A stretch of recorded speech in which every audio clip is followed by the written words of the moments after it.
Bonjour, bienvenue à Parole d'Évangile, une émission dédiée à l'instruction de la foi chrétienne. Mon nom est Pascal Deneau, je suis pasteur de l'Église évangélique de Saint-Jérôme. Cette semaine, nous vous présentons l'épisode 29 de Parole d'Évangile en deux parties sur les ondes de CFOI à Québec et à Saint-Jérôme. Et vous retrouverez l'intégrale de la conversation d'aujourd'hui en balado-diffusion et en téléchargement sur Internet. Notre thème pour l'émission présente, 325 ans de confessionnalisme. En fait, nous célébrons cette année le 325e anniversaire de la confession de foi de 1689. Et pour en discuter, j'ai invité deux pasteurs qui adhèrent à cette confession de foi.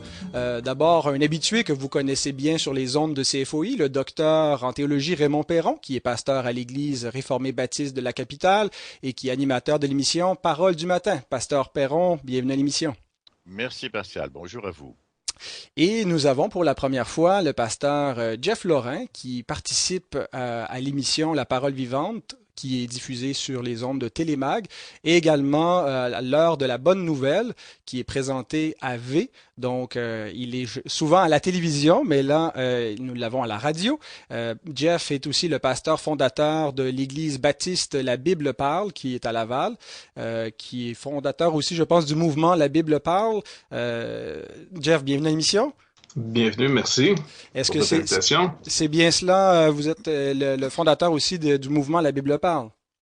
Oui, je suis à l'origine. Ça a commencé avec l'Église à Cartierville, puis ça s'est étendu un peu partout au Québec. Excellent. Chers auditeurs, avant de plonger dans notre sujet, je vous rappelle simplement que notre ministère est soutenu par les auditeurs. On n'a pas de commerciaux comme vous pouvez l'apprécier sur les ondes. Alors, on soutient cette œuvre par les dons des églises. Également, il vous est possible de devenir un partenaire mensuel ou simplement faire un don si vous le voulez. Visitez notre site internet, foifm.com. Il y a une section soutenir. Je crois que c'est ça le nom de l'onglet.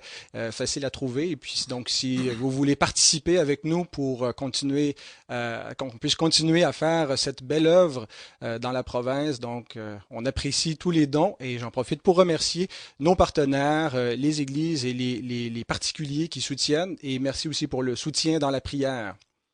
Donc, il y a 325 ans, nous étions en l'an 1689 et c'est une date très importante pour les baptistes en particulier, mais pour d'autres personnes, puisque c'est l'année où l'acte de tolérance a été adopté par le Parlement en Angleterre.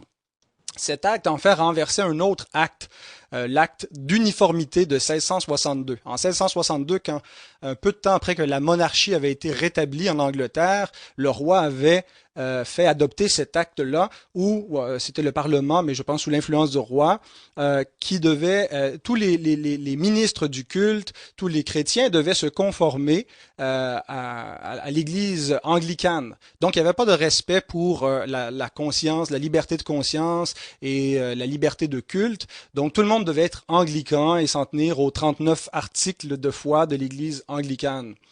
Et donc, en 1689, après l'accession au trône d'un nouveau roi, il y a eu cet acte de tolérance qui a été publié, qui a permis à certains non-conformistes, des gens qui résistaient à l'acte d'uniformité, qui voulaient pas se conformer, dont les baptistes, d'exercer leur foi.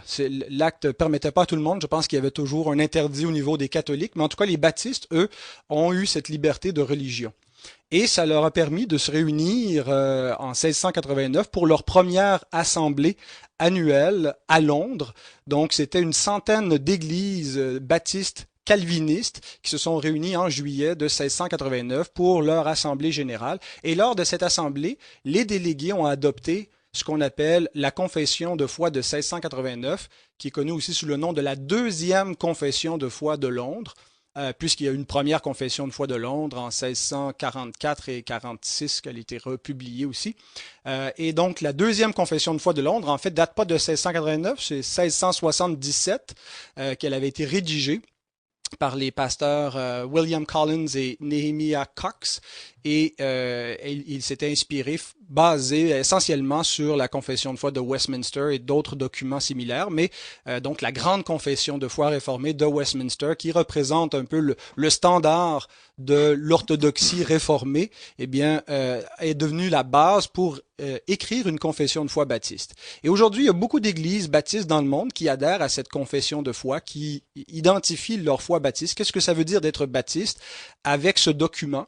Et c'est le cas des trois pasteurs qui sont représentés, en fait, qui représentent ici leurs églises, nos trois églises, l'église réformée baptiste de la capitale, l'église baptiste La Bible parle à Laval et l'église évangélique réformée baptiste de Saint-Jérôme, donc adhèrent toutes à la deuxième confession de foi de Londres. Alors dans cette conversation, on veut non seulement discuter de notre confession de foi, et on est heureux de ces 325 ans, on veut le célébrer avant qu'on tombe en 2015 et qu'il soit trop tard pour faire le 325e, mais aussi on veut parler du principe même d'une confession de foi.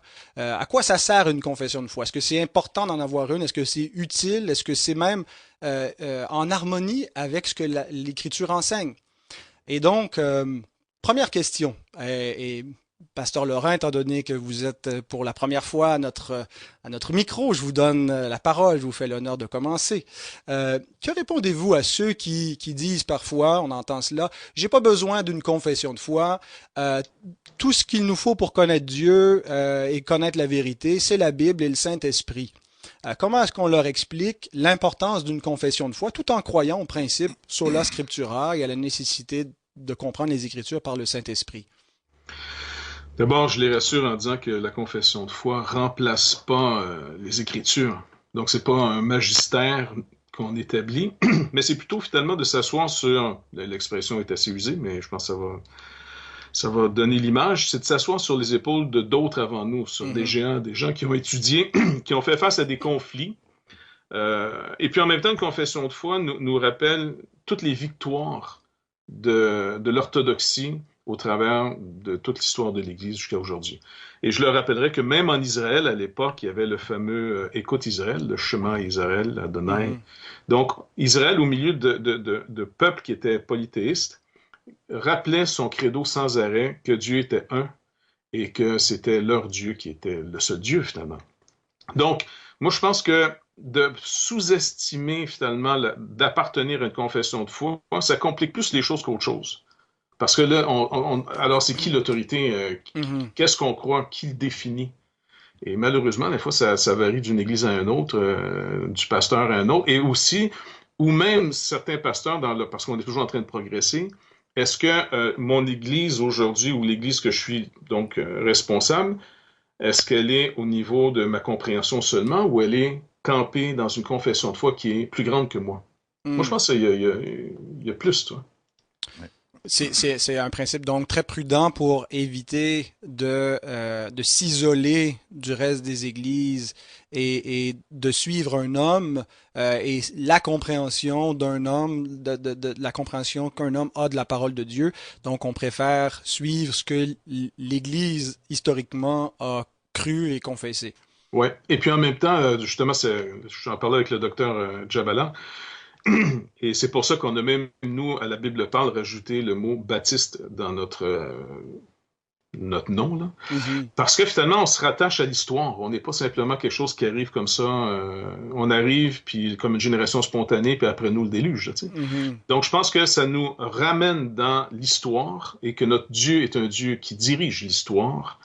Et puis en même temps, ça nous rattache à une confession de foi que ça commence pas avec nous.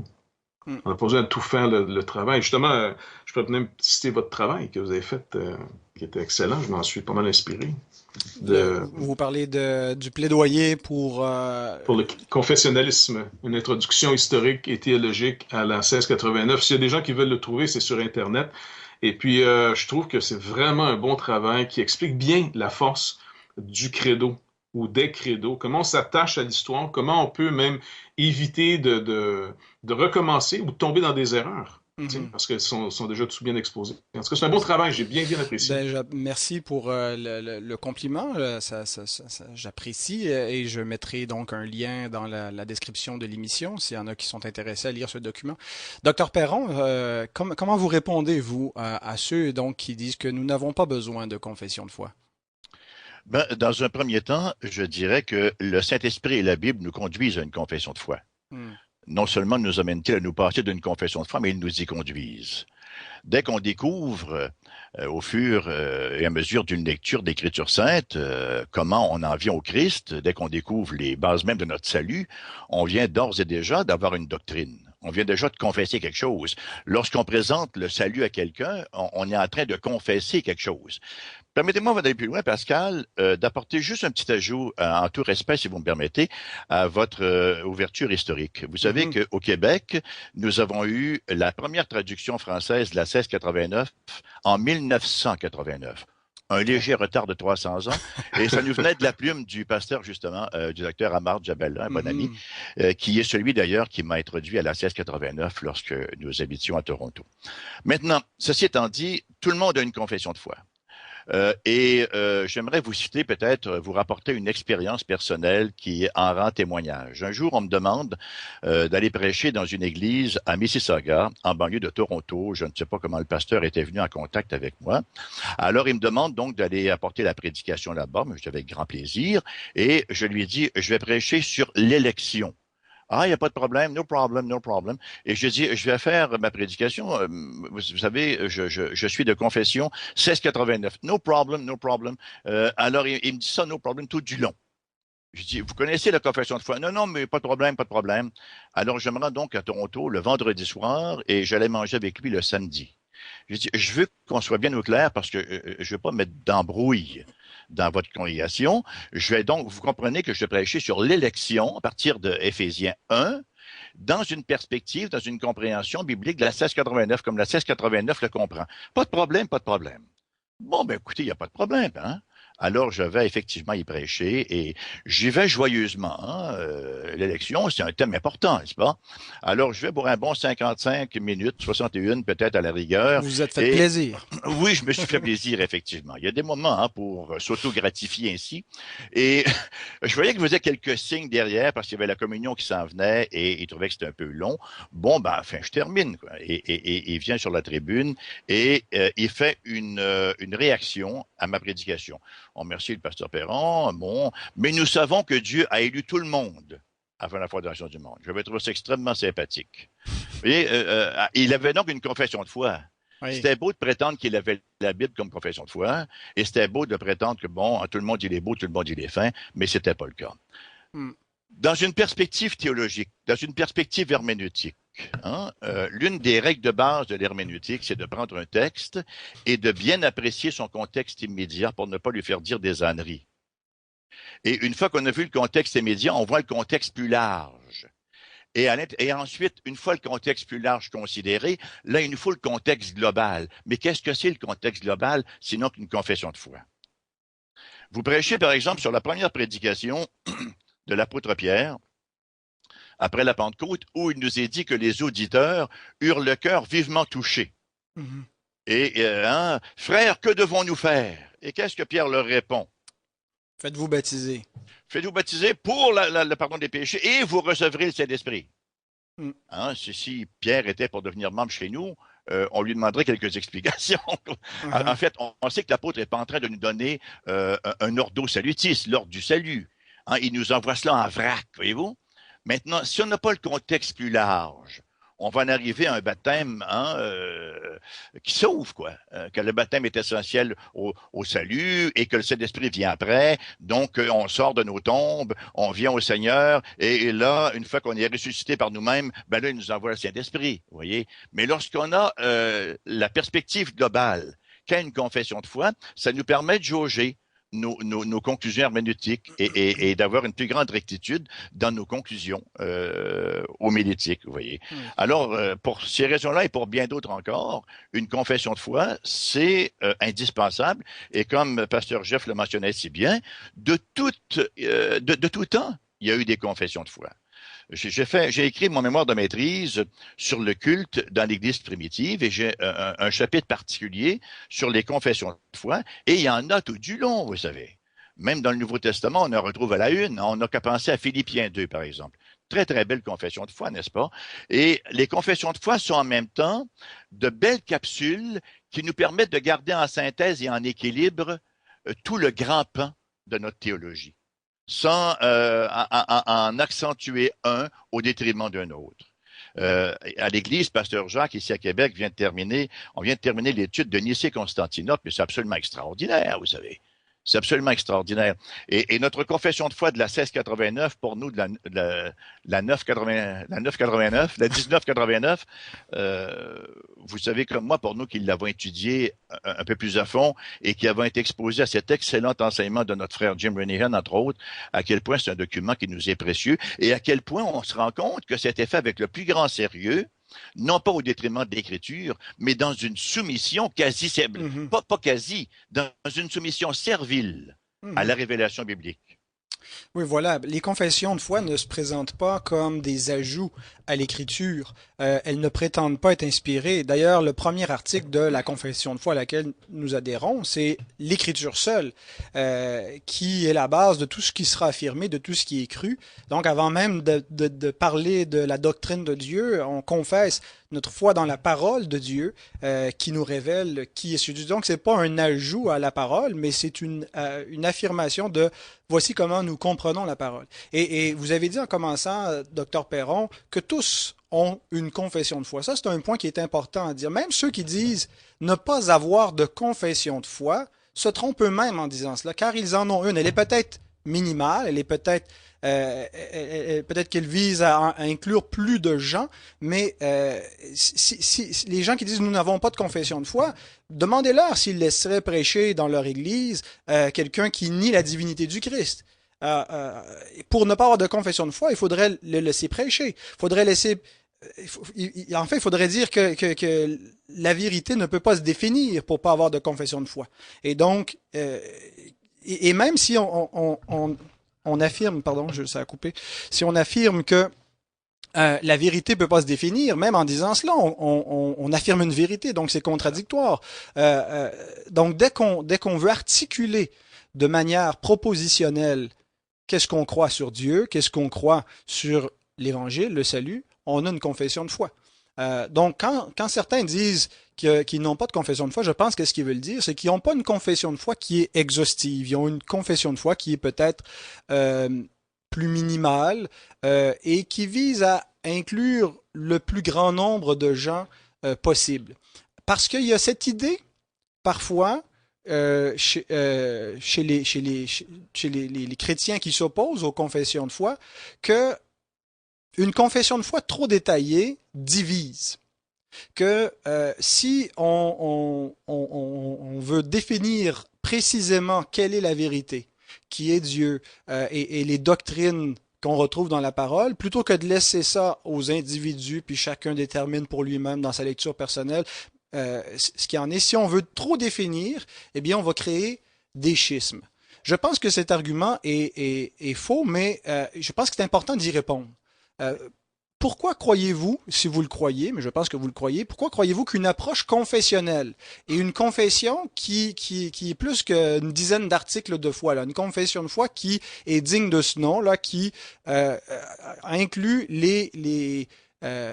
tout le conseil de Dieu, là, si on peut reprendre l'expression polynéenne, donc les grandes affirmations de ce qu'on retrouve dans la parole et ce qui est essentiel à la foi, pourquoi est-ce que c'est une approche qui favorise davantage l'unité entre les chrétiens qu'une approche qui tend à mettre de côté les confessions de foi?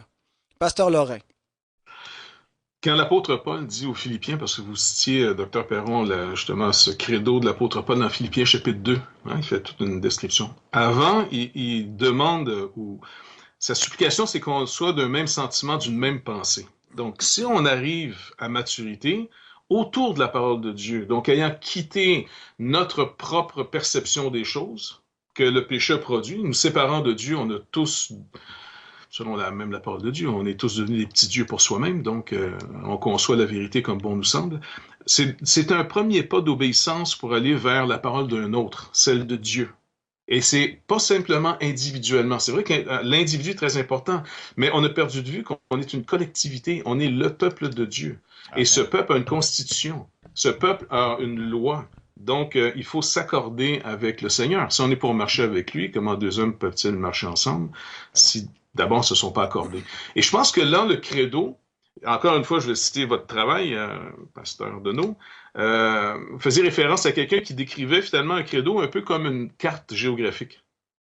Et puis, si je dois aller dans un pays, il est peut-être sage d'étudier avant la carte qui va me montrer finalement où sont les baies, les rivières, les montagnes, les villes, les routes. Et je pense qu'un credo, comme vous disiez, Dr. Perron, ça me donne des grandes lignes des doctrines fondamentales, des enseignements les plus fondamentaux que je dois recevoir pour garder une marche équilibrée.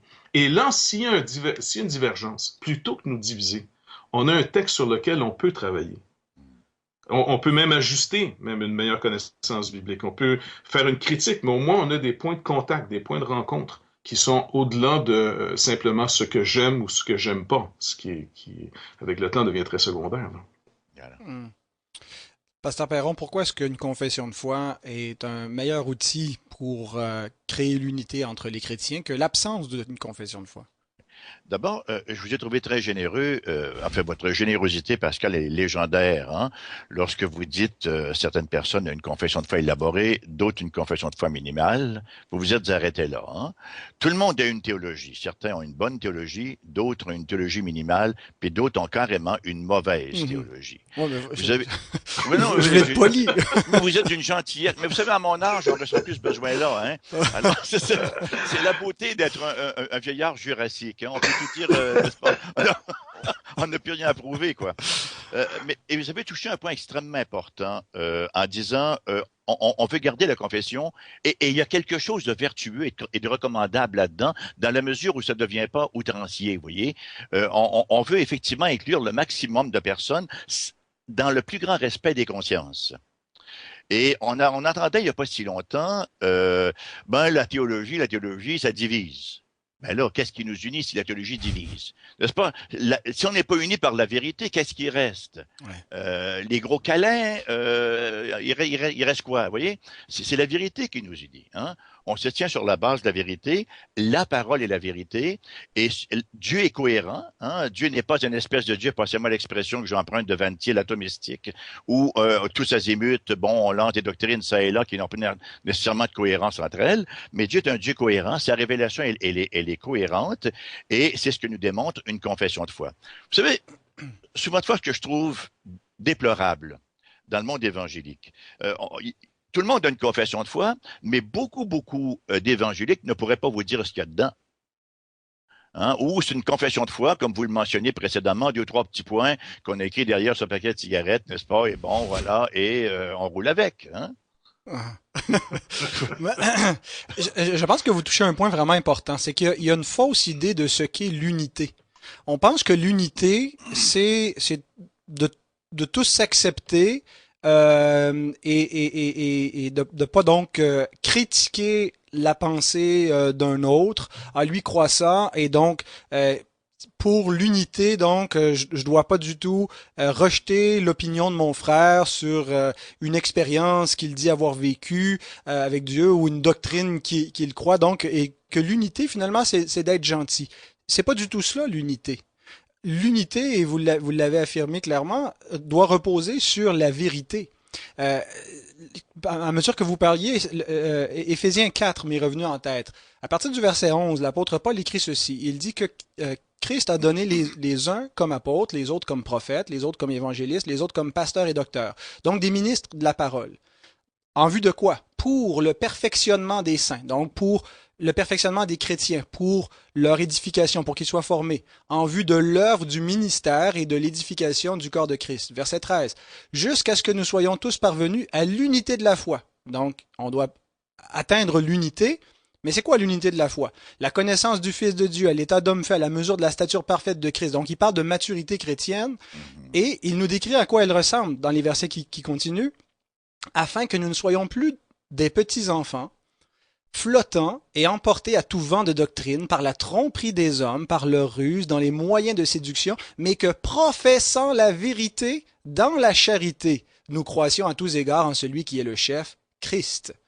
C'est de lui, grâce à tous les liens de son assistance, que tout le corps bien coordonné, formant un solide assemblage, tire son accroissement selon la force qui convient à chacune de ses parties et s'édifie lui-même dans la charité. L'amour peut pas être séparé de la vérité. L'unité peut pas être séparée de la vérité.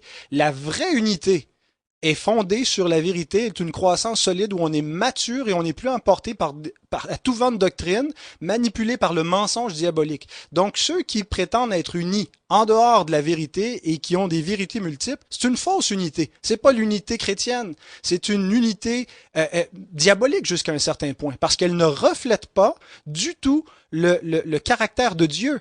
Dieu est la vérité. Et donc, si c'est une vérité qui est basée sur le mensonge, et puis que parce qu'on pense que tous se respectent et tout, comme vous dites, la théologie des gros bisous, tout le monde il est beau, tout le monde il est fin, eh bien, c'est une fausse unité, cette approche-là. Et donc, en disant qu'on doit avoir une approche confessionnelle, on n'est pas en train de dire nécessairement qu'il faut manquer de respect pour ceux qui n'ont pas la même confession de foi que nous. On croit à l'importance d'avoir du respect pour les autres confessions, d'avoir du respect pour ceux qui divergent envers nous. Mais on pense qu'il est fondamental de ne pas mettre de côté nos convictions et qu'il est préférable d'être clair sur ce qu'on croit et sur ce qu'on ne croit pas, puis c'est ce qui nous permet de travailler ou non avec des chrétiens de d'autres confessions. Par exemple, est-ce que vis-à-vis du catholicisme romain, bon, je sais que parfois les chrétiens évangéliques, on peut être chatouilleux vis-à-vis de est-ce que les catholiques sont nos frères ou est-ce qu'ils ne le sont pas? Et je ne veux pas du tout embarquer dans cette controverse, mais dans quelle mesure est-ce que, comme chrétien évangélique, on peut ou non collaborer avec des chrétiens de confession catholique romaine, c'est sur la base d'une confession de foi qu'on va pouvoir établir ça et qu'on va pouvoir déterminer ce qui nous est possible ou non de faire avec eux. Personnellement, j'aurais pas de problème à faire une marche pro-vie dans laquelle il pourrait y avoir des catholiques et même des athées, parce qu'on n'est pas là en train de marcher nécessairement au nom de notre confession de foi, mais de dire par contre qu'on fait une réunion d'édification où on adore Dieu ensemble ou de former des ouvriers pour l'œuvre alors qu'on n'a même pas la même compréhension de l'Évangile, c'est pas la même chose. Et là, je pense qu'il y aurait une erreur d'aller dans ce sens-là. Mais qu'est-ce qui va nous permettre de jauger? Ça va être une confession de foi où on peut savoir qu'est-ce que l'autre croit et ce que nous on croit et déterminer ce qu'on a en commun et ce qu'on peut faire ensemble. Si vous me permettez, Pascal, oh pardon. Oui. Allez-y. Si vous me permettez, Pascal, est-ce que j'y vais? Allez-y. Oui, oui. Le côté pédagogique d'une confession de foi, à quel point il est important. Vous m'avez souvent entendu dire, parce que vous avez été dans ma classe, Pascal, à quelques dans tous vos reprises. cours. Ben oui, vous voyez, vous avez quelques lunes de moins que moi, que j'ai cette conviction profonde que la très, très grande majorité de nos divergences de vues ne survivraient pas à une exégèse sérieuse de l'Écriture sainte. Mm-hmm. Une confession de foi bien étayée, bien articulée, nous permet effectivement de mesurer nos convictions. C'est pas un canon, c'est pas un canon, là, une confession de foi, mais ça demeure quand même une référence en tant que synthèse de l'Écriture. Alors, le caractère pédagogique est extrêmement important et ça nous permet justement de corriger et de rectifier lorsque besoin en est des conceptions fausses qu'on pourrait avoir. Parce que il y a tout ce mythe-là encore que il y a toutes sortes de convictions, toutes sortes d'interprétations. Il y en a peut-être, mais elles n'ont pas leur raison d'être. Mm-hmm. C'est parce qu'on fait une lecture superficielle de l'Écriture sainte. Vous savez, Pascal, ce qui se passe un peu dans l'association à laquelle j'appartiens aussi aux États-Unis, qui s'appelle ARPCA, mm-hmm. Nous sommes en train présentement d'approfondir une doctrine qui s'appelle l'impassibilité divine. C'est extrêmement intéressant de voir les discussions et les débats que nous avons. En fait, je réalise que, étant chrétien depuis quand même quelques décennies, vous voyez, il y a tellement de choses de la personne glorieuse et majestueuse de Dieu que j'ai pas saisi en ayant étudié là, un petit peu trop sommairement cette doctrine qui pourtant est tellement fondamentale, qui remet en question la question de la simplicité de Dieu, etc., etc. Alors, c'est absolument fondamental une confession de foi. Absolument. Pasteur Lorrain, vous alliez réagir? Je pensais par rapport à l'unité des chrétiens ou les divergences qu'on peut avoir, les séparations. Si on revient à l'histoire des symboles ou des credos, on voit que dans l'histoire de l'Église, par exemple, les symboles œcuméniques, les premiers, celui de Nicée, Constantinople, ainsi de suite, ces credos sont un bon point de départ pour retrouver une unité qui peut se perdre en chemin. Parce que, comme vous dit Dr Perron, si on fait une lecture sérieuse des Écritures, il y a peut-être certains points qui tiennent plus, là. On pense à la Réforme, par exemple. Luther, quand il a commencé finalement son débat finalement à Heidelberg, je pense, il était capable de faire référence à des credos du passé. Il était capable de faire référence aux pères de l'Église comme Saint-Augustin, entre autres. Donc, il était capable de ramener dans l'histoire où l'Église, l'institution catholique de son époque, avait complètement dérivé par rapport à la justification, par exemple, sans les œuvres. Ouais. Et il a pu se tenir, en réalité, il était plus proche de l'orthodoxie que ceux qui se déclaraient orthodoxes de leur époque. Oui, donc, moi, je pense... Oui? J'allais dire que c'était pas tout de se dire en continuité historique avec l'Église chrétienne, puis dire nous, on a la vraie foi parce qu'on est la lignée historique. La continuité dans la foi est beaucoup plus importante que la continuité dans l'institution de l'Église. Et c'est ce que les réformateurs ont fait valoir.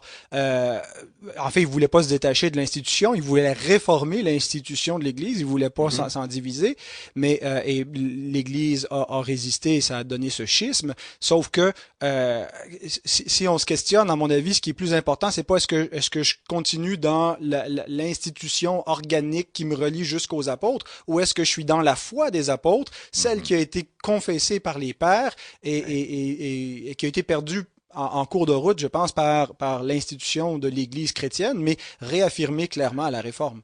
Parce que Jésus lui-même affirmait que s'ils se déclaraient fils d'Abraham, ils auraient normalement la foi d'Abraham. Donc, il les ramène à la foi d'Abraham plutôt qu'à le côté organique d'Abraham. Oui, oui, voilà. C'est pas juste d'être fils d'Abraham, c'est d'avoir la foi. Et d'ailleurs, historiquement, à l'époque où on avait des conciles qui étaient basés sur la compréhension des Écritures saintes pour élaborer les doctrines, hein, c'est quoi? C'est les 6 premiers conciles, les 7 premiers conciles sur lesquels tous les chrétiens s'entendent, toutes dénominations, toutes confessions confondues, catholiques inclus. Hein, on s'entendait sur ces choses-là, tant et aussi longtemps que les confessions de foi consistait à synthétiser l'enseignement de l'Écriture parce que nous professons que Dieu s'est effectivement révélé de manière propositionnelle dans sa parole. Exact, ça c'est bon, c'est intéressant ça.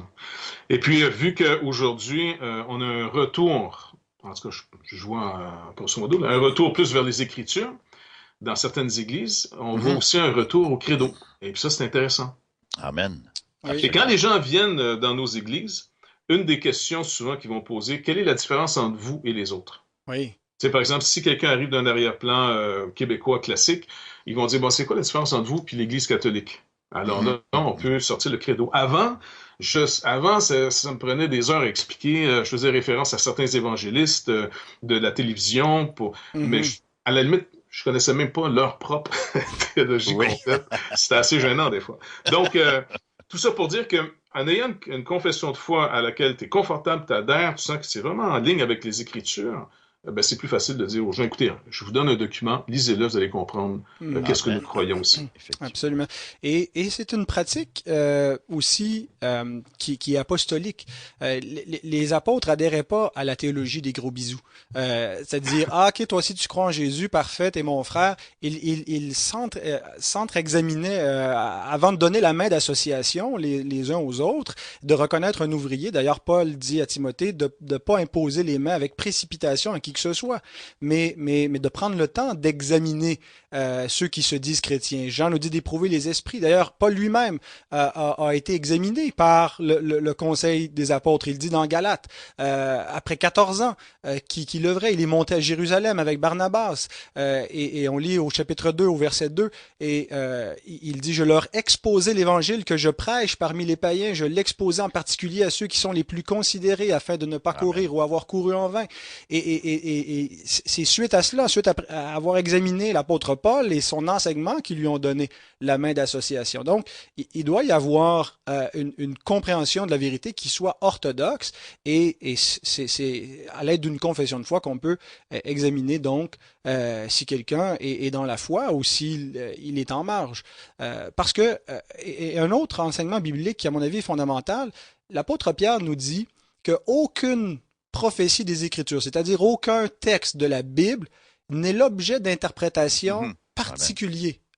D'autres traductions disent n'est l'objet d'interprétation privée.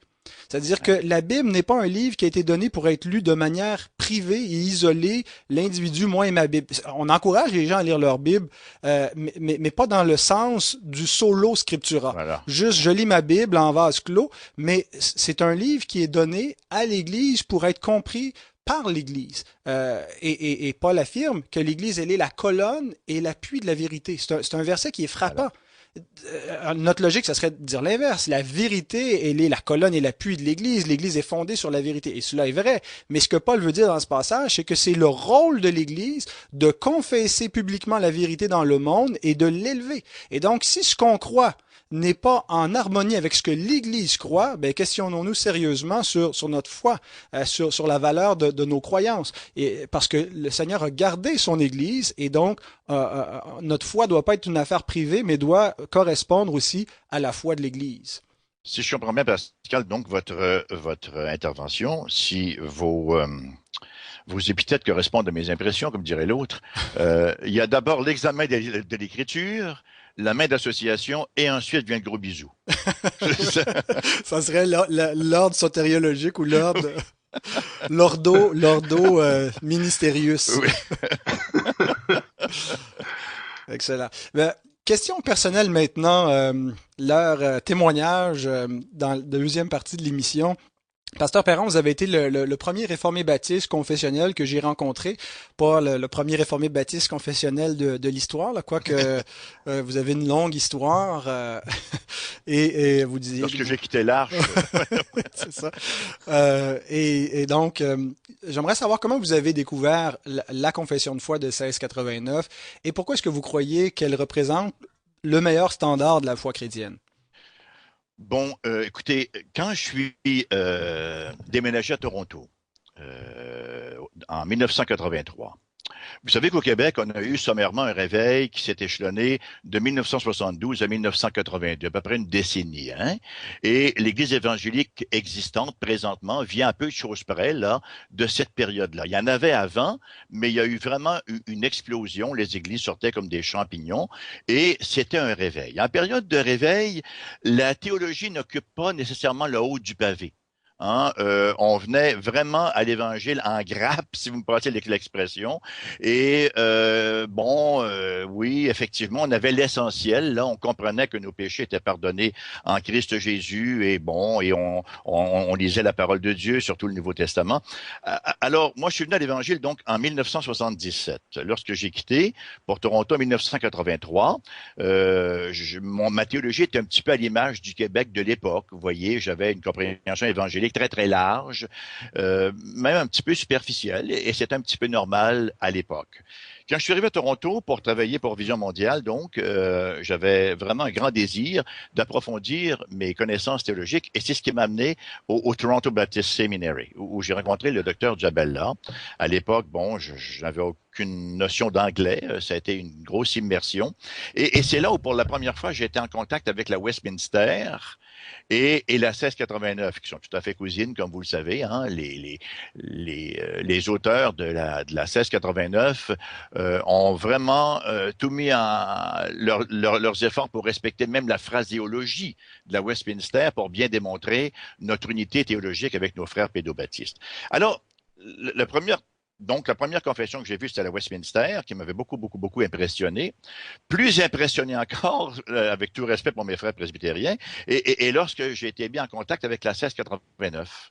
Et j'ai vu au départ, il y a eu beaucoup de questionnements, bien sûr, au départ, parce que lorsqu'on n'est pas trop confessionnaliste et qu'on arrive à une confession aussi élaborée que la 1689, il peut y avoir un choc au départ. Mais en même temps, il y avait une grande curiosité et très, très, très, très impressionné de voir qu'elle répondait à tellement de questions qui est encore un peu diffuse dans mon esprit. Hein?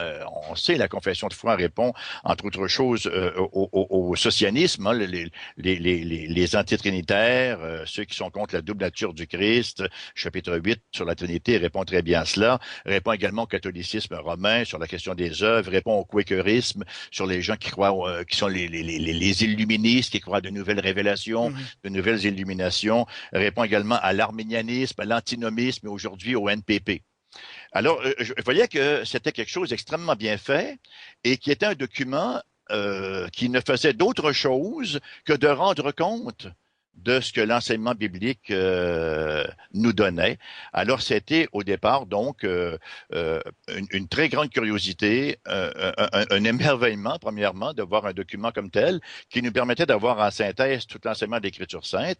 Et au fur et à mesure qu'on l'approfondissait, on en voyait toute la richesse et on voyait à quel point ça nous aidait à avoir une cohérence dans notre compréhension de la révélation de Dieu.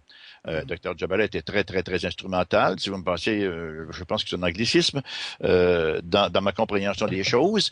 Et c'est comme ça que j'en suis venu.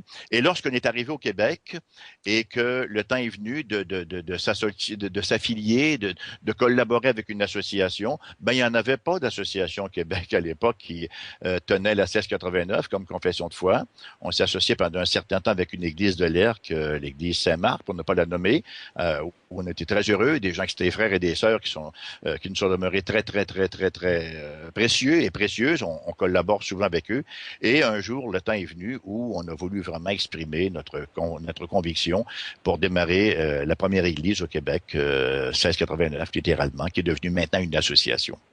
Alléluia. C'est un point, moi aussi, que j'ai expérimenté, comme vous l'exprimez dans votre témoignage, d'avoir une vision cohérente. C'est ce que permet une confession de foi, une vision cohérente des Écritures et de la saine doctrine. Sinon, on a comme toutes sortes d'idées un peu éparses, mais là, ça vient organiser notre pensée théologique. Et donc, c'est un très bon outil pédagogique ou didactique dans ce sens-là. Et vous savez, Pascal, si vous me permettez un petit ajout seulement, la confession de foi a toujours été, bien sûr, une nécessité. Puis elle l'est encore davantage en postmodernité, où chacun veut faire sa propre vérité. Et la postmodernité, elle a mis ses grosses bottines maintenant dans l'Église. Elle se manifeste souvent dans l'Église émergente maintenant. Hein? On fait une nuance, on n'a pas la nuance en anglais entre emergent et emerging, mais entre des emergent church, où vraiment, bon, ben écoutez, la vérité, on repassera. Hein? Ouais. Ouais. Oui. Pasteur Laurent, moi j'ai appris avec joie que les églises de la Bible parle ont adopté la confession de foi de 1689. C'est tout récent, je pense que c'est donc pour le 325e, ça s'est fait durant l'année, vous me corrigerez, mais pouvez-vous nous expliquer le processus pour en arriver là et pourquoi vous avez choisi cette confession plutôt qu'une autre? Mériterait un gros bisou pour cela. Hein? Je l'attends toujours. Donc, ça faisait quand même quelques années que j'adhérais de cœur, moi personnellement, entre autres, avec plusieurs de nos pasteurs aussi, à cette confession. Et c'est un petit peu le même genre de parcours que le docteur Perron. C'est aussi par le docteur Jabala que je suis venu en contact.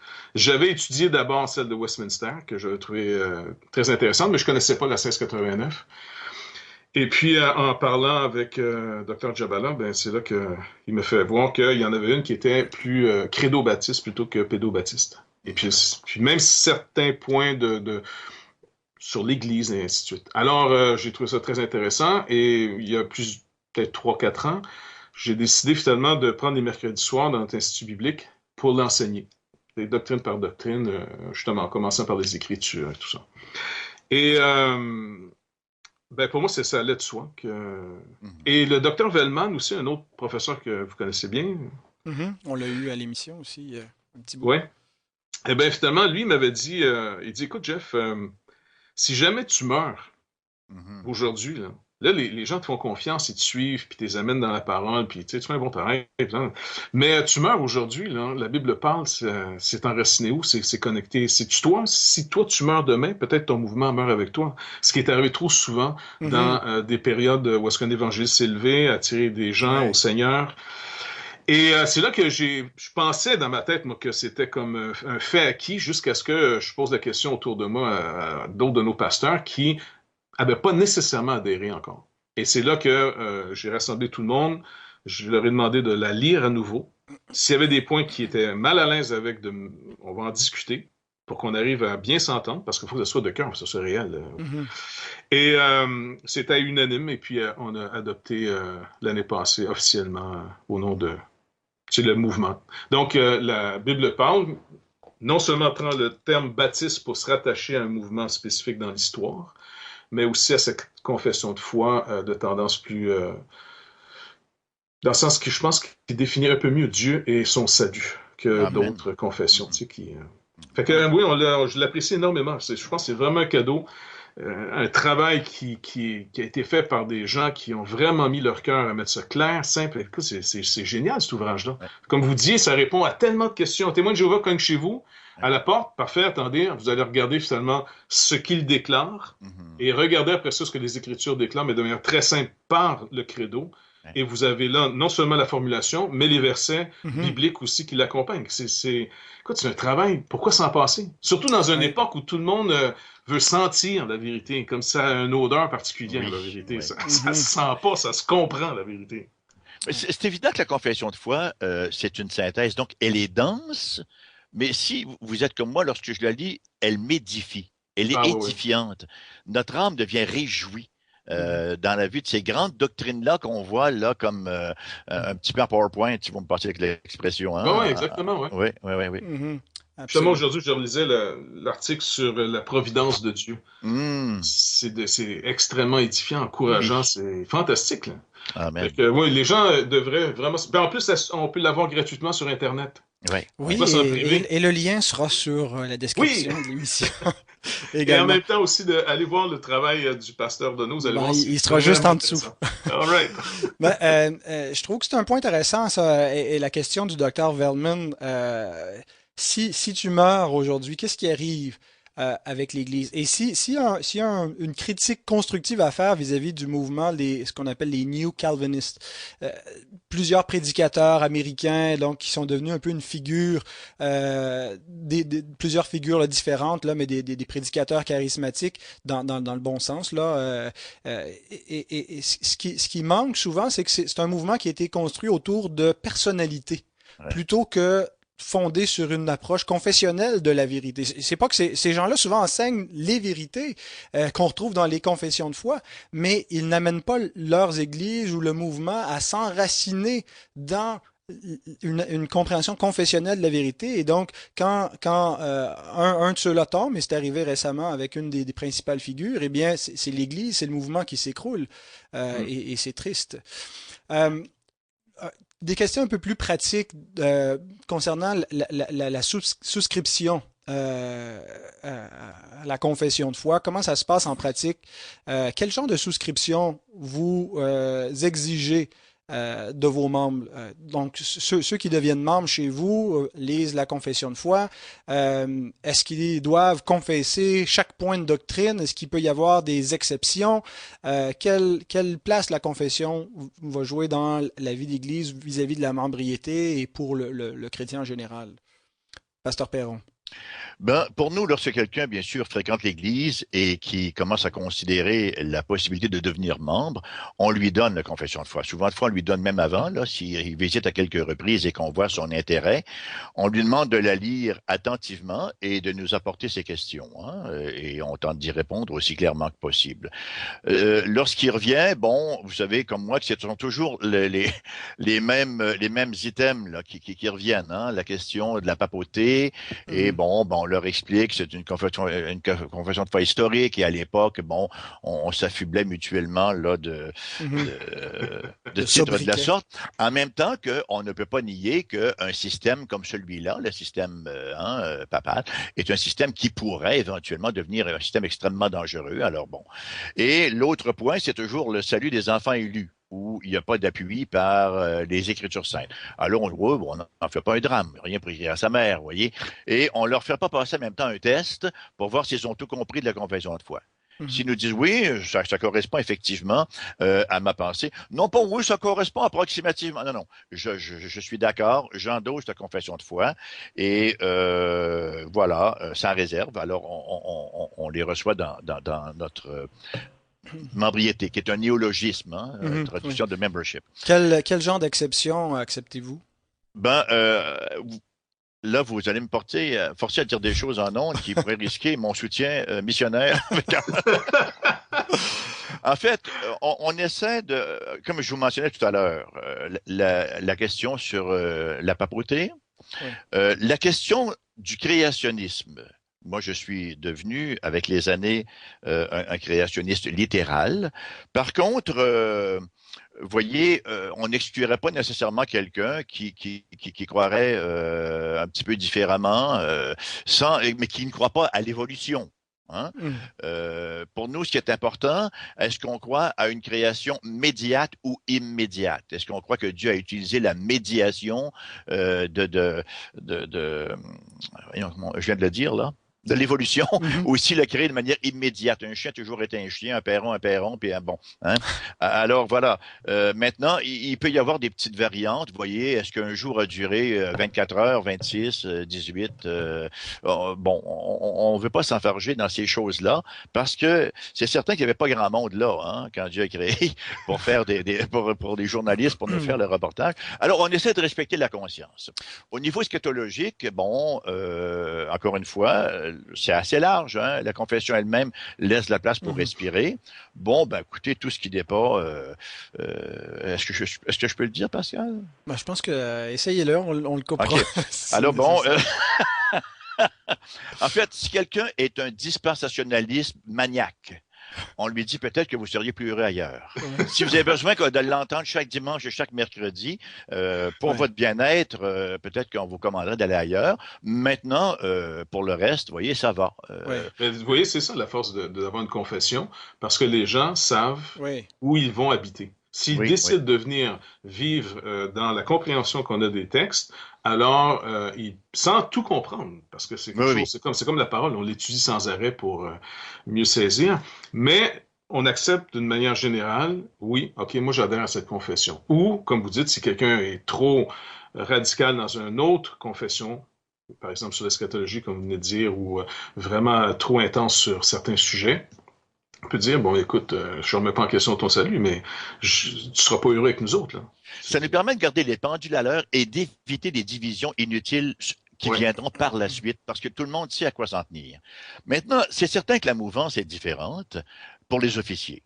Pour Ouais. les officiers, Ah oui, non, ça, c'est pas pareil. on tient Juste vraiment avant de à... passer aux officiers, parce que ça faisait partie aussi de mes questions, mais Oh, pardon. euh, j'aimerais savoir ce que vous pensez de cela, avoir votre opinion. Chez nous, c'est ce qu'on fait jusqu'à présent, parce on est confessionnaliste, donc on croit que l'Église doit adhérer à une confession, doit confesser ensemble sa compréhension de la vérité. C'est pas chacun a sa vérité, mais voici notre compréhension commune de ce qu'est la vérité. Et notre confession, c'est la 1689. Si des gens sont intéressés à joindre à nous, ils aiment notre communauté, ils aiment la vie de l'Église, et qui sont pas nécessairement réformés baptistes, parce que c'est une confession qui reflète la pensée réformée baptiste, et donc ils ont des exceptions pas qui sont des choses fondamentales comme la Trinité ou la divinité du Christ. Si quelqu'un niait ces points-là, on ne le reconnaîtrait même pas comme chrétien. Il y a une différence, soit dit en passant, entre quelqu'un qui ne maîtrise pas ces doctrines-là et quelqu'un qui les rejette. Quelqu'un n'a pas besoin de comprendre la doctrine de la Trinité pour être sauvé, mais quelqu'un qui la rejette délibérément n'est pas un chrétien. Mais donc, si quelqu'un rejette pas ces points fondamentaux, mais par exemple, si quelqu'un n'était pas persuadé de la doctrine de la prédestination, il dit, moi, je suis pas convaincu, ou même si quelqu'un est arminien. Mais il aime l'Église, il aime la prédication. Euh, Nous, ce qu'on fait, on dit à la personne, écoute, si tu reconnais que ici l'Église, elle a une confession et que tu acceptes cette confession sans nécessairement dire que tu adhères à tous les points, mais que tu vas respecter que c'est la confession de foi de l'Église et que tu n'essaieras pas de la changer, que tu n'essaieras pas d'influencer les gens dans une autre pensée, que tu vas accepter que ce qui va être enseigné va être dans cette veine-là sans toujours rouspéter à cet enseignement-là, eh bien, tu es le bienvenu. Tu n'as pas besoin nécessairement d'en être convaincus. Est-ce que vous pensez que c'est une approche qui respecte le confessionnalisme vis-à-vis des membres?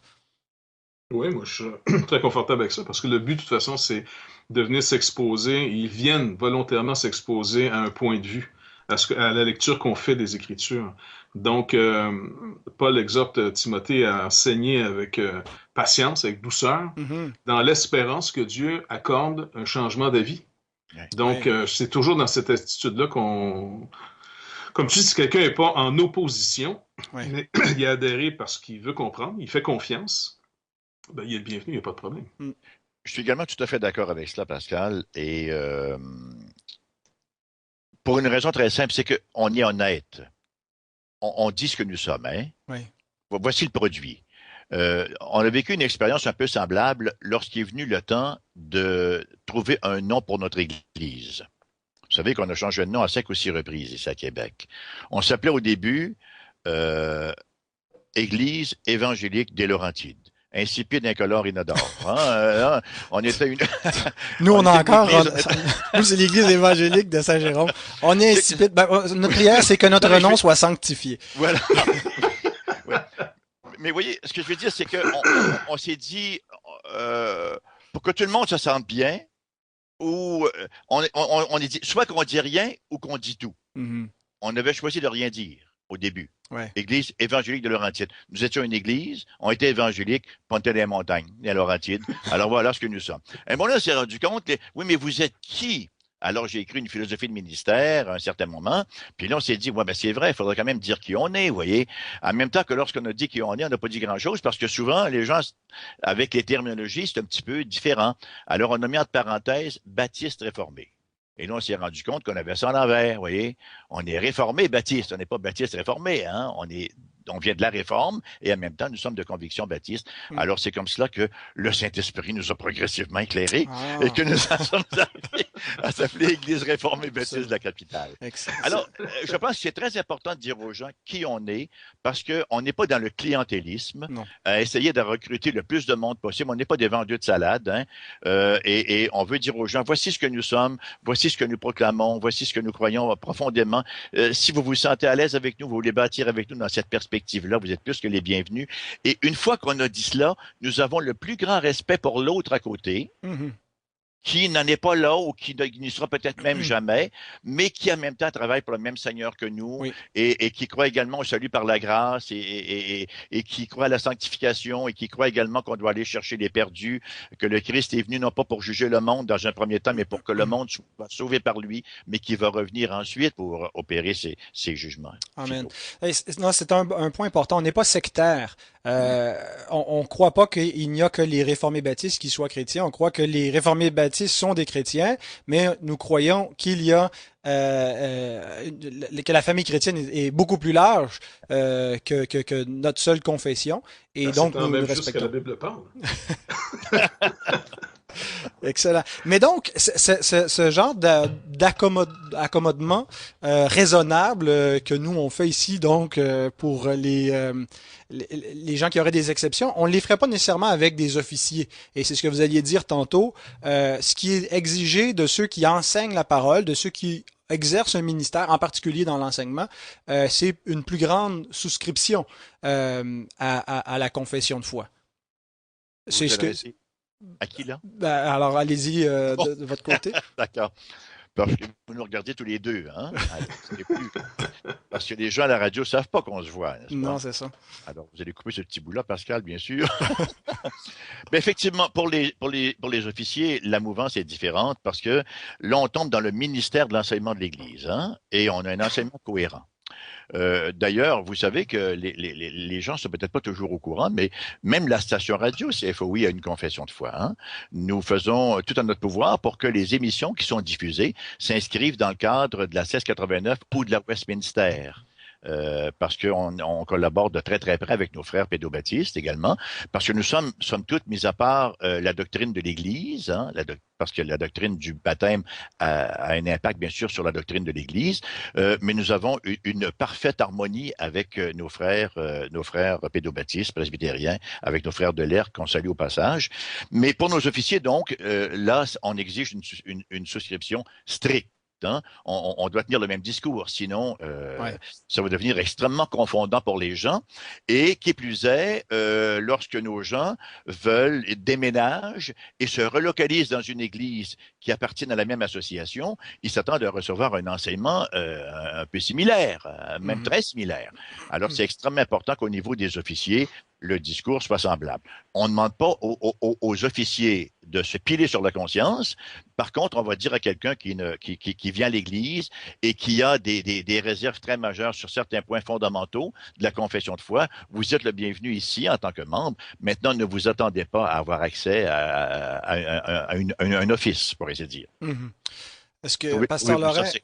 Oui, tu vois ça correct aussi? ah, Oui. absolument. Ben, chez nous aussi, c'est une approche plus stricte pour les officiers. J'ai demandé au pasteur Laurent, est-ce que parce que vous, bon, c'était une plus grande famille d'église qui n'était pas au départ, qui avait pas cette confession-là. Donc c'est une réforme jusqu'à un certain point. Et je pense même parmi vos ouvriers, il y a des gens qui étaient, je ne sais pas s'ils le sont encore, d'une pensée un peu plus dispensationaliste. Comment vous l'appliquez au niveau des officiers? Quel genre de confessionnalisme est-ce que vous exigez d'eux? Mais vu qu'on est en train de l'établir, on est en train de voir à ce que les gens y adhèrent par conviction, tranquillement. Parce que c'est vrai, on part d'un... C'est un peu la même histoire, là, comme le docteur Perron raconte. Je me suis tourné vers le Seigneur vers les années 70, en 76, et puis c'était avec la couleur du temps un peu, là, tu sais. Hmm. On s'aime, on se donne des bisous, puis on aime Jésus, puis let's go, tu comprends? Et puis, après ça, le CN nous a permis finalement d'avoir une formation un peu plus solide avec un mouvement américain qui s'appelle Greater Grace aux États-Unis, qui s'appelait au point de départ Bible Speak. C'est de là qu'on a reçu le nom traduit littéralement, la Bible Mhm. parle. Et eux étaient d'une position très dispensationaliste, très, très même, et aussi, je vais dire quand même assez Charismatique? Arménien? non, ouais, arménien quand même, tu sais, parce que Oui. c'était vraiment surtout le fondateur, Stevens, là, aux États-Unis, parlait souvent de la volonté comme étant la première institution que Dieu a établie, puis il mettait beaucoup d'accent là-dessus. Ce qui posait des problèmes pour certains d'entre nous, dont moi, entre autres, là. Mais bon, tu sais, tu reçois le gros du... Je sais pas comment vous expliquer ça. Tu sais, quand tu reçois Jésus, tu reçois la belle famille avec, tu sais, fait que... Oui, oui, oui. Puis avec le temps, à force d'étudier, surtout encore justement avec des amis ici au Québec, dont le docteur Jabalin, pour encore le mentionner, euh, puis des lectures, tu viens qu'à te demander si finalement tout ce que tu as cru par après était si biblique, si solide. Mhm. Donc, en mettant une fondation peut-être plus, d'après moi, plus biblique, tranquillement, par l'enseignement, tout le monde est en train de s'approcher tranquillement. C'est pour ça que même encore dans nos sites qu'on n'a pas tout renouvelés, il y a encore l'ancienne confession de foi qui est en train de disparaître pour mettre la 1689, puis un résumé comme celle de la faculté de théologie évangélique, là, où Amar Jabala enseigne justement, puis M. Perron aussi, entre autres. Euh, Finalement, on va surtout prendre ça officiellement. Ça va être plus simple et clair. Et la force, Amen. encore une fois, d'un credo, c'est on est ramené à une réforme continuelle. Parce que, comme on parlait Amen. plus tôt, on doit croire qu'on est dans une création, euh, sans nécessairement trop figer les choses. Comme on croit au retour littéral de Christ, il va revenir. Mhm. Maintenant, comment il se fait, ce retour, on peut être plus large après. Là, on peut discuter. Par contre, on peut prendre position. Mhm. Mais au moins, la discussion est ouverte et on est obligé de retourner sans arrêt aux Écritures pour continuer cette réforme, à savoir, est-ce qu'on a bien lu, est-ce qu'on a bien compris? Parce Oui. que la confession de foi ne devient pas comme deuxième parole de Dieu, là, où est-ce Mhm. que elle nous force elle nous force à une lecture à nouveau. Elle nous Oui. force à dire, est-ce qu'on a bien compris? Un peu comme euh, Philippe qui rencontre l'Éthiopien qui lisait Ésaïe, le prophète, en tourne vers le chapitre 53. Comprends-tu ce que tu lis? Mhm. Mhm. Donc, le gars est capable de dire, ben, écoute, j'entends les mots, là, je comprends à peu près ce que je lis, mais le prophète, j'arrive pas à comprendre de qui il parle. Il parle de lui, il Oui. parle d'un autre. Et je pense que la force du credo, c'est toujours d'avoir bien synthétisé la doctrine fondamentale et de nous provoquer après ça la discussion pour dire, est-ce que tu comprends ces Oui. choses? Comprends-tu ce que tu lis? L'implication maintenant que ça va donner, la cohérence que c'est supposé produire. Si ma vie n'est pas cohérente avec ce que je professe, ben écoute, j'ai cru autre chose, là, puis Oui. je sous-estime ce que j'ai cru. Dans le sens, j'écris autre chose. C'est un excellent point, d'autant plus qu'en tant que réformé, hein, quel est notre dicton? Semper reformanda. Toujours en train de reprendre la forme. Et c'est ce que vous disiez, Pasteur Jeff, n'est-ce pas? Ouais. La confession nous interpelle constamment à nous réformer. Et nous avons de beaux exemples historiques de cela, certains à ne pas imiter, par exemple, comme Brown University aux États-Unis. Vous savez que Brown University a commencé avec la 1689. Hmm. Et ils sont demeurés très, très orthodoxes tant et aussi longtemps qu'ils sont demeurés fidèles à leur confession de foi. Et quand ils ont commencé à déraper, ben, c'est devenu ce que c'est aujourd'hui, hein, une université libérale. Vous voyez?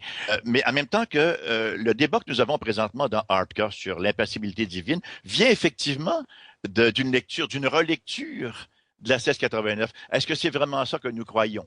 À la lumière de ce que certains ont commencé à écrire. Et ça nous ramène à la confession, à la regarder à nouveau, à retourner à l'Écriture sainte et à mettre aussi à profit les autres disciplines pour former une doctrine, parce qu'il n'y a pas seulement que... il y a bien sûr la théologie exégétique, il y a la théologie biblique, et puis il y a aussi la théologie historique, hein, et ça nous force constamment à nous assurer qu'on est bien positionné et à peaufiner ses besoins en est ou à revenir si besoin en est, parce que c'est facile de s'éloigner. Surtout qu'à chaque 50 ans, on refait les dictionnaires parce que les mots véhiculent des sens un peu différents. Les mots, ce ne sont que des conventions sociales pour véhiculer des concepts et les mots changent de signification. Alors, on a constamment besoin de revoir où nous en sommes et où nous tenons De réexpliquer. pour nous assurer que nous sommes bien dans la foi. Oui. Amen. Semper reformanda. Oui. Donc, constamment en train de reprendre la forme Oui. biblique. Nous arrivons au terme de l'émission. Là, on va faire comme Jean-Marc Parent, on va défoncer l'heure. Un petit 6 heures, là. Non, ben parce que comme j'ai le directeur des programmes avec nous, je peux lui demander sa permission. Est-ce que ça dérange, docteur Perron, si on dépasse légèrement, là, pour mettre la pause publicitaire un peu plus loin? Nos commanditaires seront pas fâchés de cela. Je crois qu'on peut vivre avec. Parce que il y a un dernier point que j'aimerais discuter avant qu'on se laisse. C'est que une des raisons pourquoi il me semble que pour tous ceux en tout cas qui adhèrent au credo baptême et qui sont soucieux de demeurer dans la foi orthodoxe, à la fois protestante et catholique dans le bon sens du terme, là, qui inclut tout le christianisme orthodoxe, la 1689 est probablement le meilleur standard confessionnel pour eux parce que elle s'inscrit à la fois dans l'orthodoxie historique, dans l'orthodoxie de la théologie réformée et elle affirme les particularités de la foi baptiste. Et j'aimerais donc peut-être très rapidement on puisse expliquer ce que sont ces trois choses au bénéfice des auditeurs. C'est quoi l'orthodoxie historique? C'est quoi la théologie réformée et les particularités baptistes? Alors je demandais au pasteur Laurent si vous pouviez nous donner une idée de ce que c'est d'abord l'orthodoxie historique et comment cette orthodoxie est-elle reflétée dans la confession de foi de 1689? Si on revient au premier symbole qu'on parlait plus tôt, le symbole des apôtres, ou encore les fameux symboles œcuméniques, là, ceux du début, étaient des credos qui cherchaient à bien définir, encore une fois, cette foi universelle. En dehors de... C'est même quelque chose qui, je me demande, même si on ne fait pas le chanter plus souvent, mais chanter le credo, le fameux Je crois en Dieu, Père Tout-Puissant, Créateur du ciel et de la terre.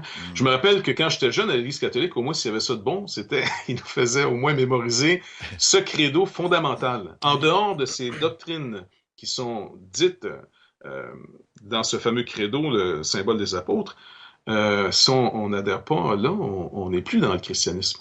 C'est aussi simple que ça. Donc la 1689 reste fidèle à ce credo du point de départ. Et elle est d'autant plus finalement même plus fidèle parce qu'elle revient. Parce qu'on a la fâcheuse manie de dériver sans arrêt, parce que c'est toujours le défi. Est-ce que je vis de mes propres pensées ou je vis de la pensée de Christ? Or, la foi vient de ce qu'on entend vient de la parole de Christ. Mais le défi reste là quand même. Mon siècle parle, ma chair parle, le monde finalement, puis les tendances, les générations, les besoins crient. J'écoute qui, là? Je suis qui? Et c'est facile de dériver. Vous parliez de l'Université Brown tout à l'heure. C'est facile de dire, ah, ça c'est vieux, c'est un credo, c'est vieux, c'est à 325 ans, écoute. On a évolué. Ben, on n'évolue pas dans la vérité. On la découvre, puis à la limite, plus on est attaché, souvent plus on revient à ce qui a été dit. Elle n'est pas tout le temps, même elle n'est pas en avant. La technologie peut-être va nous amener plus loin en avant, mais la vérité, elle vient de Christ. Et Oui. donc, je pense que c'est vraiment une discipline que la 1689 nous force à faire. Et Oui. puis, moi, je suis très, très confortable avec ça. Excellent. Donc, c'est pas une confession qui est sectaire, mais elle s'inscrit dans l'orthodoxie historique. Ah oui, Oui. Pasteur Perron, qu'est-ce que ça veut dire une confession qui est réformée? Elle a repris la forme. Oui, juste pour compléter un tout petit peu, ou pour appuyer, devrais-je dire, ce que Pasteur Jeff disait effectivement, il y a en nous ce qu'on appelle l'agitation humaine, ce que les Anglais appellent human restlessness. oui. On est incapable, hein, on est incapable de rester quelque part. Il faut toujours un new and improve quelque part, hein, un nouveau et amélioré. Et la confession de foi, effectivement, nous sert de laisse, si vous me permettez l'expression, Mhm, nous sert de jauge, de garde-fou, parce qu'on est fou, hein, Mhm. hors du Christ et hors de sa parole. Alors, elle nous sert effectivement à bien garder le cap. Votre question était donc, attendez. ben voilà, donc c'est les trois points, c'est que cette confession, elle est à la fois dans l'orthodoxie historique OK. et elle est également, et c'est ce que je vous demandais donc de nous expliquer, elle reflète la pensée, la théologie réformée. Oui, effectivement. Elle reflète la théologie réformée, la théologie qui a repris la forme. Hein. On sait que c'est la théologie qui était là initialement. Bon, est arrivé les 1000 ans d'âge noir, on le sait, de l'Église, la réforme du 16e siècle, et elle s'inscrit là-dedans. Maintenant, si ma mémoire me sert correctement, ce qui est rarement le cas, par contre, j'ai le document devant mes yeux, vous étiez supposé me demander de la résumer. Est-ce que c'est ça que vous voulez faire encore? Voilà, Moi, je résumez-nous, qu'est-ce que ça veut dire? Moi, je dis tout, moi. Hein. Allez, il faut rien me donner. Hein. Je dis tout. Hein. Non, mais j'espère que les gens s'imaginaient pas qu'on y allait à brûle-pourpoint, qu'on a quand même réfléchi un petit peu à ce qu'on allait dire avant d'aller en onde. Et donc, de Ça aurait pu. résumer, donc, qu'est-ce que c'est que cette théologie réformée qu'on retrouve dans notre confession de foi?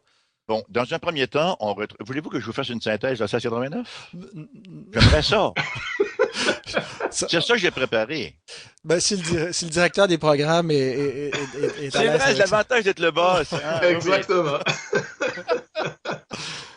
Alors, vous allez avoir beaucoup de travail hein, pour éditer, mon cher Pascal. Ah, je me donne pas toute cette peine, vous allez voir. Alors, je mets un embargo sur l'émission. Je vais l'entendre avant qu'elle passe. Hein. Dans un premier temps, elle nous propose vraiment l'essence même des grands pans de la révélation biblique. Dans les chapitres 1 et 6, on a tout le fondement de la pensée chrétienne. Quel est le fondement de la pensée chrétienne, sinon chapitre 1, l'Écriture sainte, hein? Chapitre 2 à 3, la personne glorieuse de Dieu, sa nature, ses décrets. Ensuite, nous avons la création, chapitre 4 et 6, création, providence et péché. Nous avons après ça le cadre de l'alliance, extrêmement important. On parlait de dispensationalisme tantôt. On sait que c'est pas comme ça que la parole fonctionne. On sait que Dieu opère avec l'humanité par le biais d'alliance. Hein? Et ça nous est clairement énoncé dans les chapitres 7 à 20 de la confession de foi. Nous avons l'alliance définie au chapitre 7, le serviteur de l'alliance au chapitre 8, et là nous avons en sous-point le cadre de l'alliance, les bénédictions de l'alliance, les grâces de l'alliance jusqu'au chapitre 18, et les moyens de l'alliance, chapitre 19 à 20. Nous avons ensuite les institutions divines, 21 à 30, la liberté de conscience et le fonctionnement de ces principes-là. On a comment fonctionne l'adoration, le gouvernement civil, la question du mariage, la question de l'Église et ensuite, chapitre 31 à 32, le monde à venir. Alors, c'est tout à fait complet parce que toutes ces doctrines-là nous apparaissent un peu partout dans l'Écriture sainte.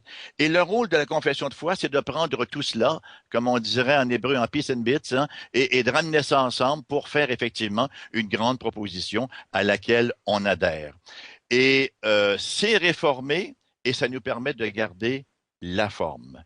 Nous sommes appelés non pas à suivre notre conscience, on le sait, hein, comment notre conscience pourrait-elle représenter un guide sûr, on l'a traîné dans toutes sortes de boues.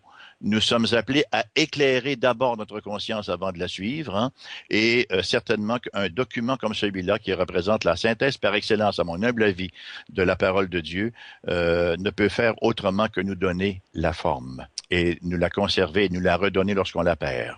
Ah ben c'est extrêmement clair. Et donc j'ajoute aussi qu'elle est non seulement orthodoxe et réformée, mais elle représente aussi les particularités de la pensée baptiste.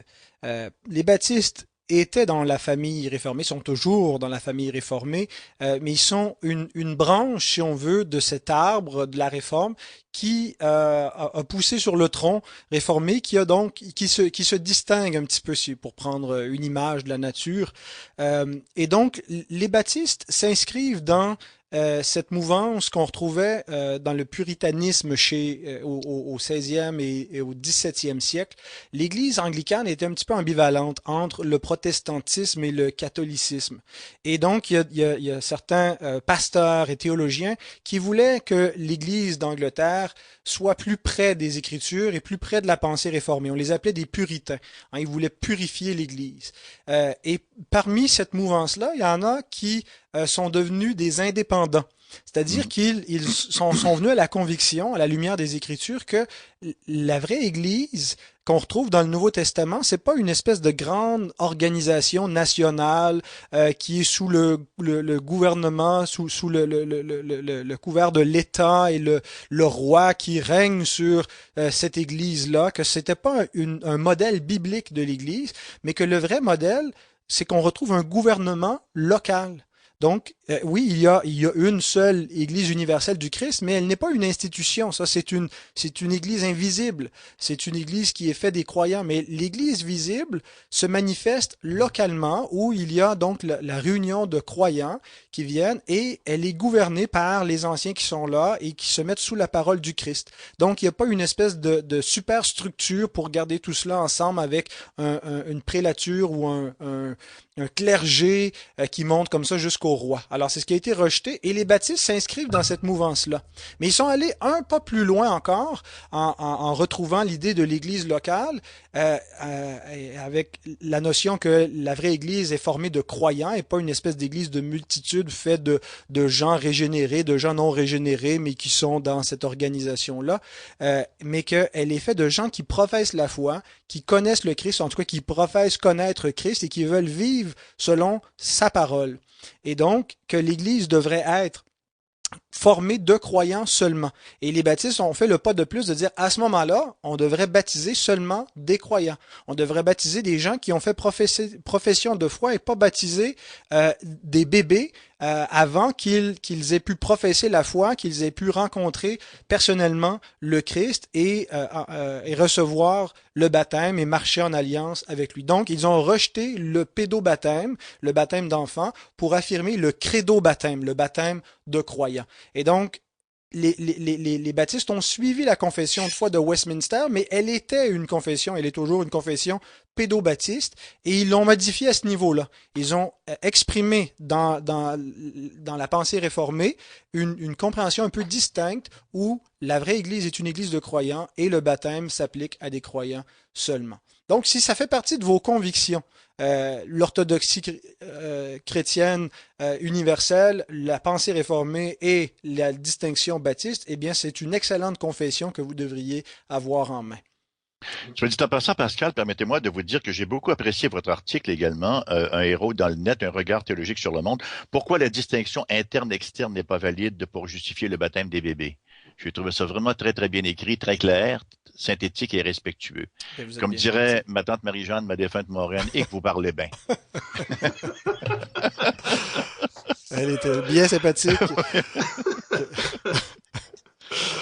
Bien, écoutez, ça termine l'émission. J'espère, chers auditeurs, que ça vous a donné envie de développer une pensée confessionnelle, une pensée théologique, mais qui reflète la foi de l'Église, la foi historique de l'Église. Amen. Et donc, la confession va être un moyen pour aller plus loin, mais si vous voulez recevoir plus d'outils, bon, il y a des livres et tout cela, mais j'aimerais profiter du fait que mes deux invités donc représentent aussi des institutions qui forment des ouvriers, des serviteurs dans la parole, et juste peut-être nous dire un mot brièvement pour ceux qui voudront en savoir plus sur la formation théologique. Pasteur Lorrain, donc vous êtes vice-président de la Faculté de théologie évangélique de Montréal. Ouais, le président est Amar Jabala, le docteur Jabala qu'on a cité souvent dans l'émission. En tout cas, je pense que c'est une très, très bonne école. Entre autres, le docteur Perron aussi vient amener ses éclairages. Donc, et puis bientôt, développant aussi le projet du Congo. Ça va être quelque chose d'intéressant. Il va partir développer finalement une branche de ces écoles, donc celle qui représente Dr Jabala et le Dr Perron aussi. Mais je pense qu'il faut profiter du ministère des docteurs pour arriver, comme vous citiez plutôt le texte d'Éphésiens chapitre 4, à être perfectionné, à avoir une foi solide. C'est le ministère des docteurs. Et je pense que si on profite de leur ministère, ben, toute l'Église est gagnante. Amen. Donc, je mettrai un lien, encore une fois, dans la description de l'émission, vers le site de la faculté.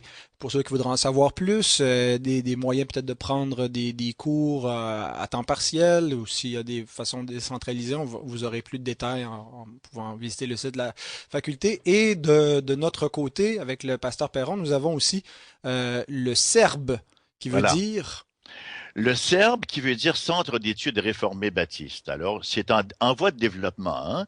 Vous le savez, Pascal, ça fait plusieurs années qu'on travaille sur le projet et on est en train, effectivement, d'aboutir à des solutions qui nous apparaissent maintenant tout à fait appropriées à notre époque. Nous concentrons davantage sur la formation décentralisée et nous avons aussi, à l'occasion des cours magistraux, hein, nous en avons eu un tout récemment avec Dr. Joey Piper sur l'adoration, et nous avons également des discussions justement avec la faculté de théologie pour comment harmoniser nos dispensations, si vous passez l'expression un peu dangereuse, de cours et pour bien fournir à tous les croyants québécois qui s'y intéressent une formation solide afin de les bien équiper pour la tâche, pour ne point qu'ils n'aient à rougir de la parole de Dieu, de leur enseignement de la parole du Seigneur. Alors, il y a d'autres maisons de formation également au Québec, mais ce sont celles avec lesquelles nous collaborons principalement, celle de la Faculté de théologie évangélique de Montréal et bien sûr le CERB qui, lui, est un sous-ministère de notre association, l'Association d'Églises réformées baptistes du Québec. Le CERB n'a pas de site Internet, mais vous envoyez un courriel au pasteur Perron ou à moi-même. Je vous annonce en primeur que notre prochain cours sera la théologie polynéenne. Ça va être enseigné en anglais seulement avec le docteur Guy Prentice Waters, qui est un spécialiste de la théologie de Paul, qui enseigne à RTS, Reformed Theological Seminary. Ça va être en mai, la dernière semaine, en tout cas proche de la dernière semaine de mai, mais vous aurez bientôt plus de détails sur le site du Héros et comment vous y inscrire. Donc, merci à vous deux d'avoir pris le temps de participer. Ça fut une conversation fort intéressante, agréable et édifiante.